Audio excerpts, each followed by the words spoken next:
There's been an enormous focus on hyperscale facilities to support the growth of generative AI. But where does the enterprise customer fit in the current data center landscape? One of the providers focused on the enterprise market is Flexential, a company with a history providing network-focused colocation and wholesale space in second-tier markets. Flexential CEO Ryan Mallory joins us today on Data Center Richness to share his take on the state of the enterprise data center market, how enterprises are adopting AI, and the road ahead for Flexential. Let's get started. Welcome to Data Center Richness. I'm Rich Miller, and I've spent 25 years telling the story of data centers, cloud computing, and AI infrastructure. In this podcast, I'm sharing conversations with the innovators building our digital future. Now, here's our show. Ryan Mallory, welcome to Data Center Richness. Thanks, Rich. I really appreciate the opportunity to join you today. Oh, well, listen, we're glad to have you. There's a lot going on in the data center industry, and Flexential, the company you head, has had an interesting journey and is doing a lot of interesting things in the data center sector, particularly with enterprise customers. So I think that's one of the things we want to talk about today. Well, I always like to start to give our audience a sense of our guest vantage point, to ask you to share what we call the data center journey, how you got into this crazy business and how it brought you to your position today. Yeah, thanks for the opportunity to dive into that, Rich, because it has been a journey. And so, I was reflecting on it, at the turn of the new year, and this is my 30th year in the industry. And so I started out in the networking side, the early days of the internet, and just by happenstance found myself in the data center world and didn't really understand it, the early 2000s with some of the integration of assets into a network company, but spent the last 20 years kind of on that data center journey, and had stints at Digital Realty Trust, Equinix, and then had the opportunity to come to Flexential because it had all those same traits and very deep background in solutioning, networking, and I just saw that Flexential was that right company to help move my career, but also for me to contribute back to it. And so it's been a heck of a journey, and I'm nowhere near being done. Maybe share a little bit about Flexential. It has an interesting history in starting out in the regional data center business. Maybe share a little bit about who Flexential is, who you serve, and how you go about that. So Flexential was the combination of Peak 10 and ViaWest. So East Coast, West Coast regional operators. They were brought together in 2017, and that created Flexential. And it was a dynamic platform that has evolved into one of the premier enterprise platforms in the United States. And so we've got 42 data centers across 18 markets. I've got 4 data centers under development for another 120 megawatts, and then another 280 megawatts in process of being brought into the development fleet. And so we really took the business from those small regional operators into this dynamic platform that's really focused on servicing wholesale and multi-tenant customers. Wholesale being 1 to 20 megawatts, multi-tenant being below that 1 megawatt. And what really makes Flexential unique is, pardon me, is this network backplane that we use to connect all the data centers together. And so, especially in this constrained marketplace where the supply demand continuum is really out of whack, so to speak, it really allows us to meet customers' needs where they may not have been able to get that space and power in a direct market. We can put them in an adjacent market or data center just to help supply that. And when you think about the types of customers Flexential serving, it really aligns that wholesale multi-tenant model. And so we're focused on the agentic AI players, small Inference nodes, the AI type of on ramps. but we're very heavily, focused on the hyperscale on ramps. But at the as a service providers, we've got a number of production spines out there.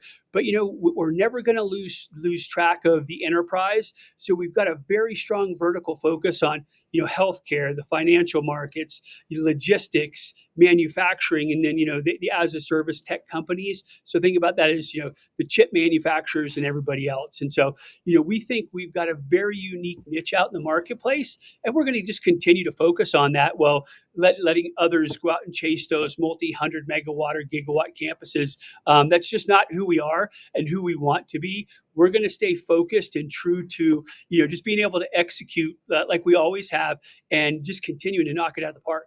I always find it interesting to take a look at how a company builds its data centers and what that tells us about how you're doing business and who you're serving. With both wholesale and multi-tenant customers, your colocation customers, does that present any particular challenges to have a design that works for both customers, and how does that influence? Maybe you're not doing the gigawatt campuses, but it seems like you're building slightly larger data centers than maybe you have at times in the past. Tell me about where your design is at, and how you've come to the way you're going about it.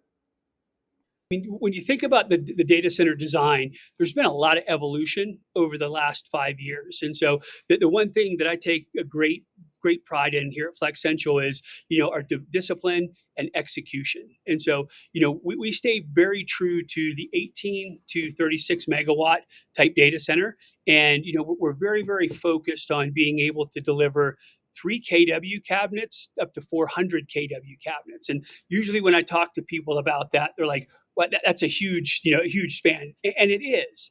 And what we want to do though is build in our design, an obsolescent risk, so our customers know they have a place to work with us, but also our investors know that hey, when we want to continue to build, that they'll continue to help fund that, because unlike some of the AI factories that are out there, that when you're building to specific cooling design models, there is some obsolescent risk there.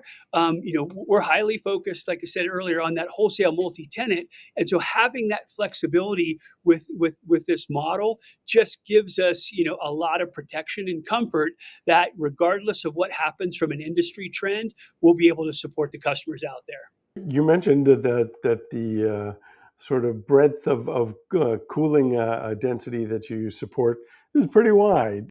I guess one of the things I've been curious about is how folks work with customers that maybe, you have some that are just fine with air cooling, others that might really be interested in liquid cooling and some of the new gear coming out. How do you manage that at Flexential?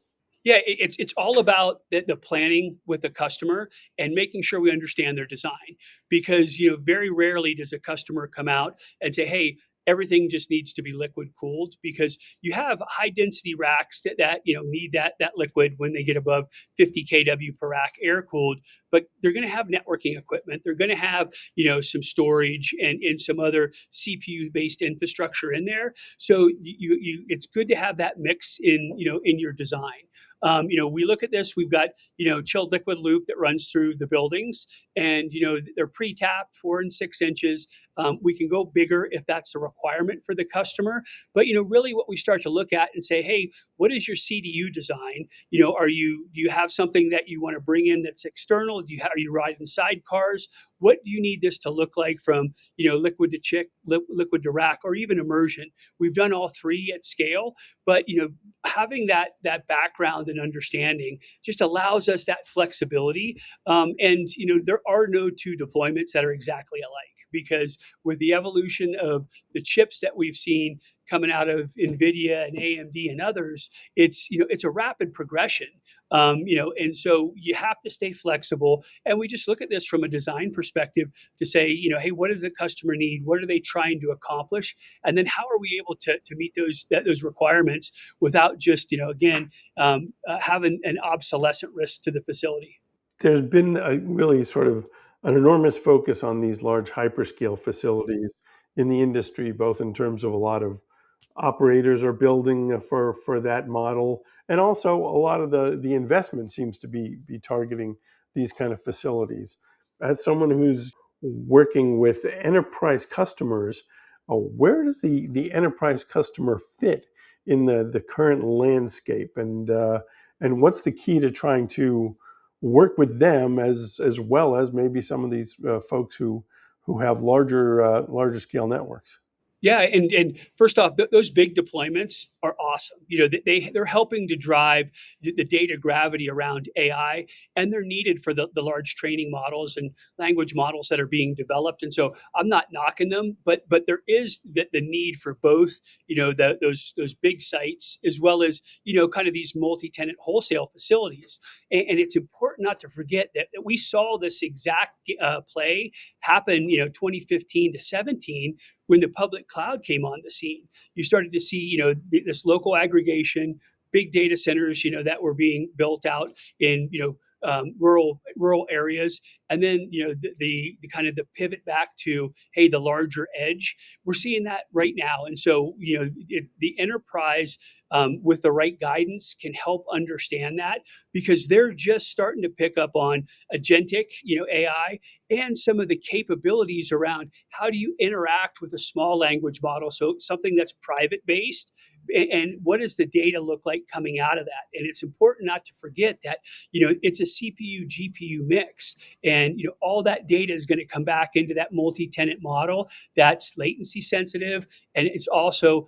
needs to be stored somewhere so that enterprise can interact with it. And so it's making sure you're able to discuss the right tiered architecture with them, because they want to embrace AI, but they have to understand how the use case is going to deliver the right impact back into their business, whether it's with efficiencies around process flows or cost reduction, or some other mechanism that they need to achieve. And so it's definitely key out there, and we're happy to be kind of at the center of that right now.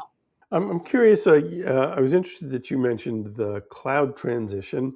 Uh, I remember it well, and I think it was an interesting period for the industry because for a long time, the enterprise, I don't know if it's fair to say that they were kind of on the sidelines, but I think for a while, there were a lot of enterprises who wanted to sort of watch and see how that market developed. And, there were questions about whether it was secure enough. And over the years, of course, the enterprise adoption of the cloud has been pretty spectacular. How would you think that AI compares in what you're seeing, particularly in terms of how enterprise customers are thinking about it? Are there similarities in terms of trying to take a wait and see approach, or because of the speed that everything's going, do enterprises really feel a need to engage as quickly as possible on this? Well, I think that they feel the need to engage, just like they did in 2015, 2016, when all the CIOs were going, hey, we're going cloud first everything. And so you have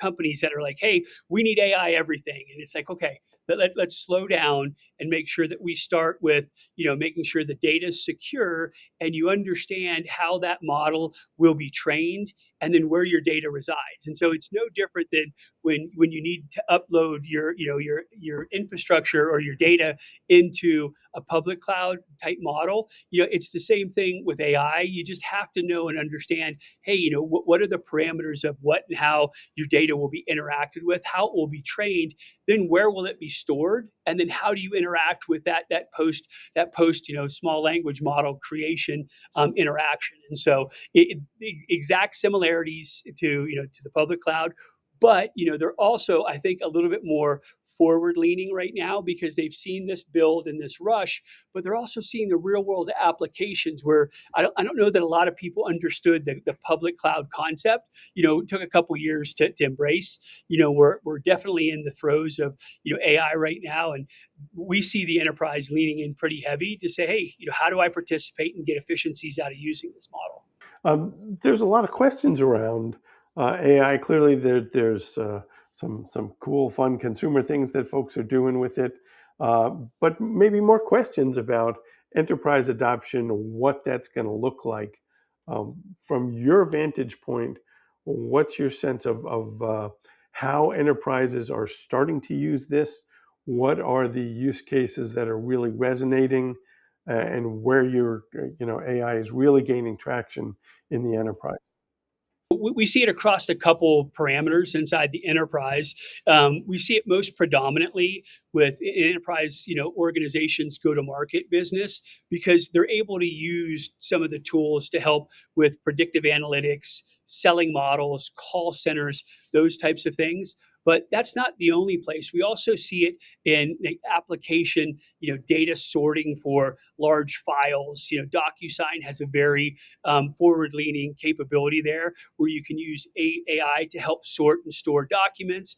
But then, if you start to look at more of a practical application, especially on the agentic side, where you're seeing this combination of things like, Concur to book your travel, and then, Open Table to book, a dinner reservation, and then, your car rental, and then, your hotel with your right point section, points code in there. It's just this complete ability to use one interface. You put the prompt in there, bam, it sources it, and kicks it back out. And so there's just, we're early days, and how do you use this, and how much do you trust it? But we're seeing huge leaps and bounds forward, and these are things that drive those efficiencies into the enterprise to help people stay more focused on the big decisions that need to be made. As you see the enterprise use of AI and other services evolve, uh, how does that, or does it, sort of change the way that you guys have to look at the services you're offering? What does the enterprise colocation market kind of look like these days? And does that have any sort of implications for how you go about building good data centers and offering digital services? From the data center design perspective, we've got that covered with our standard basis of design. So that the cooling and the power distribution, we've got that locked down.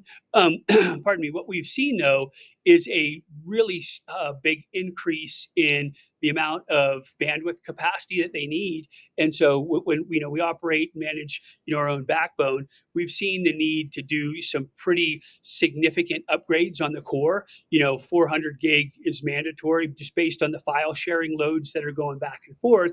But it's also making sure you can help the customer with the why and the how, define what you're trying to accomplish. But we've got a very accomplished professional services organization that can help with the network integration, the CPU GPU alignment integration, and even DevOps capabilities if you want to use agentic and then tie it back into your public cloud data sources. So it's really about taking the time to make sure you can help that customer go on that journey and understand their requirements, because it's not, they're not insignificant. But like I said earlier, we've seen this model before, and we've seen it play out. It's just around discipline and execution. Flexential has a long history of being network focused and very aware of the importance of connectivity and interconnection. Uh, that seems to be an area where the demand and the scale, obviously, we're seeing scale in a lot of places, but where the impact of scale on the network maybe not as well understood. What do you see going down the pike in terms of how the growth of AI and some of these apps might influence networks and how we deploy them? Yeah, it absolutely is influencing them, and you have to have dynamic fabric type capabilities. That's one of the drivers for Flexential launching the Flexential Fabric last year and tying it into our marketplace.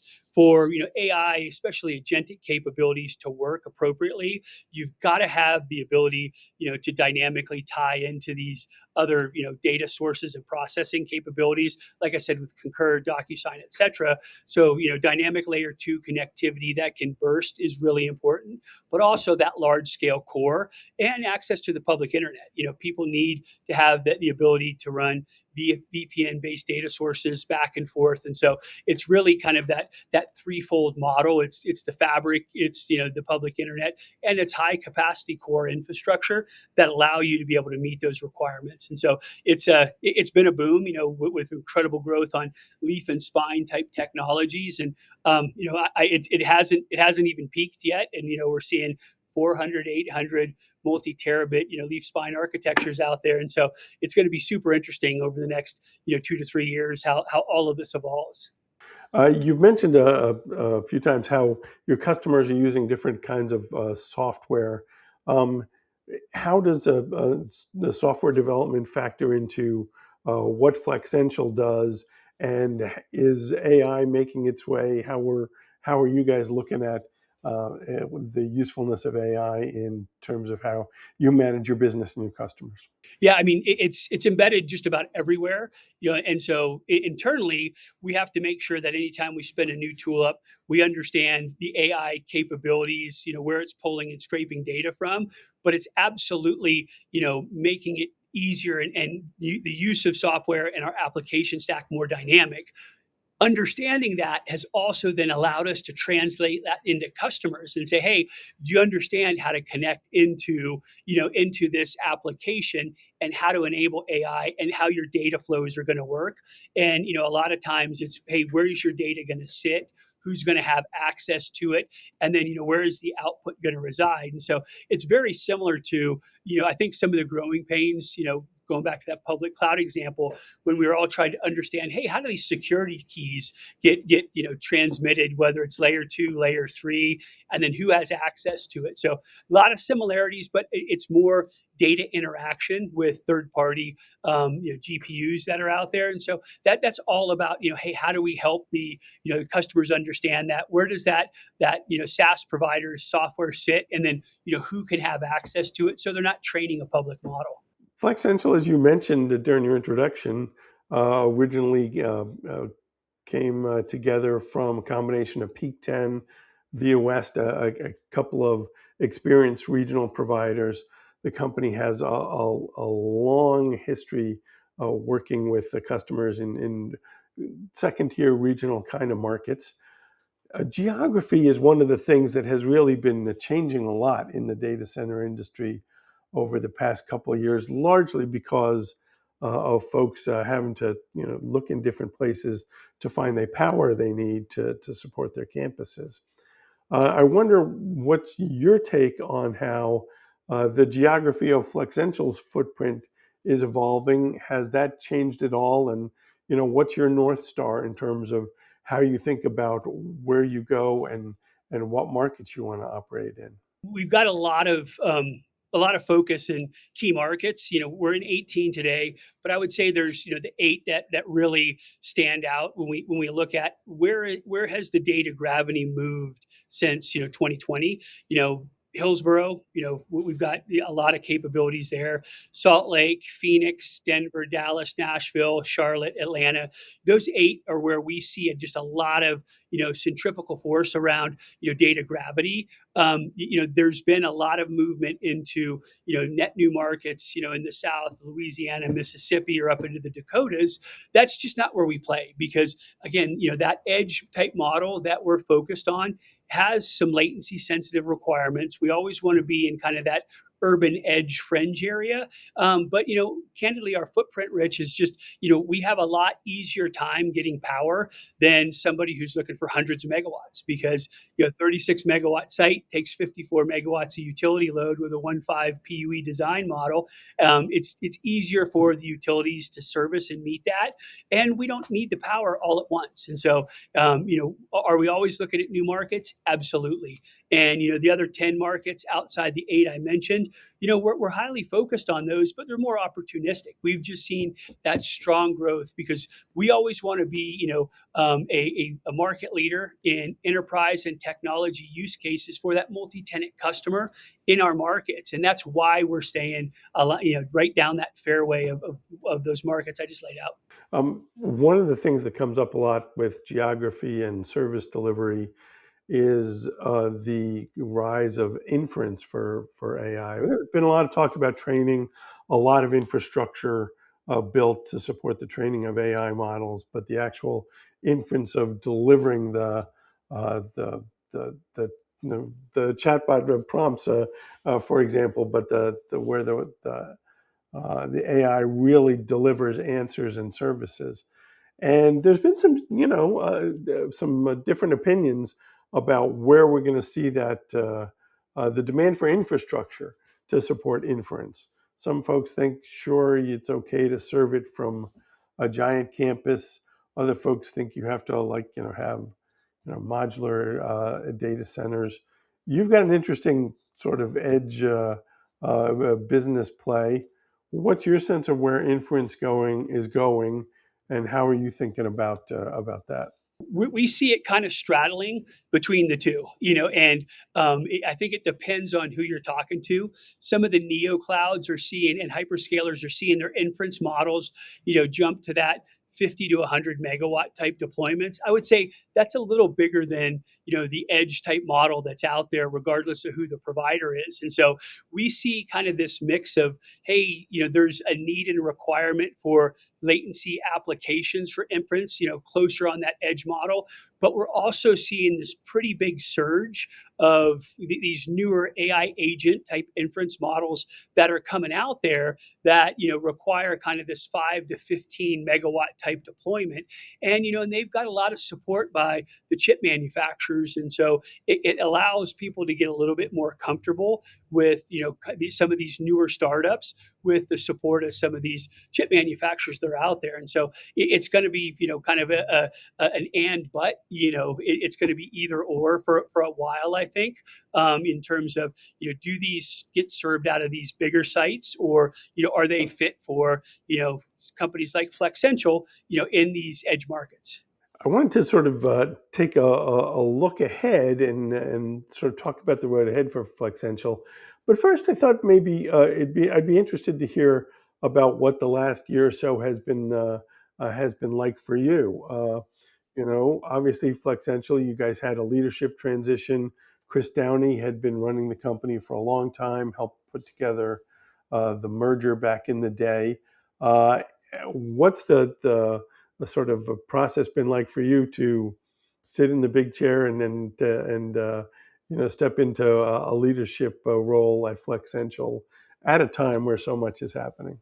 So, I you know, couldn't have been more happy or just proud to partner with Chris over the last, 5 years through this transition. When I came in, we kind of set out on this journey to start focusing on, hey, how do we take Flexential to the next level? And he's a great friend and been a great partner. And so when we started this transition after, Morgan Stanley and, GI came together to kind of take us on our next journey through Flexential 2.0, and we started to talk through this. It was a very distinct progression. Chris did a great job helping me get prepared for what's next, and I've got an incredible leadership team around me that just really helped support and move us through the last 12 months, and in a hyper growth year where we're trying to align the business around very specific goals and objectives. And it's just been candidly smoother than I could have ever expected, just because of the quality of people that have been at Flexential, are and will continue to be there. It's just when you have people like a Chris and the rest of the executive staff, it's been awesome, and I couldn't be more happy where we're at or what the future has to hold for us. Well, let's talk about the future. The industry, as we've noted, has been going through a lot of change. To me, it seems like the last couple of years have been faster change than the data center industry has traditionally been used to, largely because of the AI hardware has been pushing things ahead. The other thing that's become really important is capital to play at this kind of game. You guys have done a lot of work with your capital partners, so I was curious about what you see as the role of having the right capital going forward, and then with that as the backdrop, maybe how you're thinking about what Flexential looks like as we move into this fast moving future. Yeah, and so capital is kind of the key fuel that's the catalyst for everybody growing. So having Morgan Stanley come in and GI do a recapitalization really positioned us in a very, very positive manner to have $1 billion worth of net new equity that came in. We've got a very sophisticated financial team that knows and understands the debt markets and then help us can prepare that. But the market's ever shifting, and you've got to be very aware of what's happening out there. And so you can expect Flexential to keep growing. The goal is to double the size of the business from a megawatts capacity that's out there over the next 5 years. And we've got that pipeline of new sites teed up, and we're ready to go. And so I couldn't be more excited about what lays ahead of us. Is just as excited about all the great accomplishments that we've had, but we've got the dry powder to take us forward, and just I'm super excited to execute on that with the team. Well, listen, Ryan, I appreciate you taking the time to talk with us and share about both about your own journey and how Flexential has been doing and what's been going on in the market. Very much appreciate it. Thanks, Rich. I appreciate the opportunity and hope to catch up again soon. Okay, thanks so much. And to all of our listeners and viewers, we appreciate you tuning in. We know everybody's keeping really busy nowadays. If you enjoyed the conversation, take a second and give it a thumbs up or a like. And be sure to subscribe to Data Center Richness so you can continue to get all of our latest content as soon as it's released.